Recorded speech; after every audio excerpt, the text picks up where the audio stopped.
Bien, ma mission, celle que j'ai acceptée, est de vous présenter les banques de ressources numériques éducatives mises à disposition de l'ensemble des enseignants de France gratuitement, du CM1 jusqu'à la 3e. Donc ces banques de ressources sont des contenus et des services qui permettent à l'enseignant de mettre en œuvre les nouveaux programmes suivant leur choix pédagogique, dans leur liberté complète pédagogique, c'est-à-dire qu'on n'est pas guidant, on est sur des propositions dont ils peuvent s'emparer suivant leur choix, à hauteur qu'ils veulent. Donc on a des simples grains, et dans des grains et des services qui sont associés.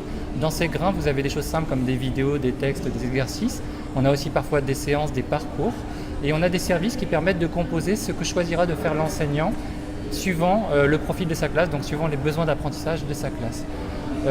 Dans les grains, on a des choses aussi variées que des ressources très classiques comme l'Odyssée, mais aussi des ressources en langue vivante qui vont aborder Batman par exemple et qu'on va mettre en perspective sur la compréhension autour d'œuvres cinématographiques par exemple.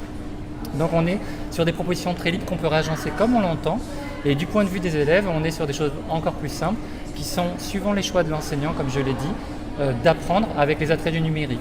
Donc sur l'attractivité par rapport au multimédia, le fait de pouvoir collaborer, travailler sur des temps longs d'apprentissage, gérer de la différenciation, avoir un statut de l'erreur qui permette de faire des essais, d'échouer parfois et d'apprendre ensuite en consolidant ces apprentissages au gré des pratiques, suivant les choix, je le redis parce que c'est très important, des enseignants. À la différence des manuels numériques ou à la différence des manuels, nous ne sommes pas sur une guidance linéaire, on est sur des propositions que l'enseignant peut reformater, reconstruire comme il le choisira.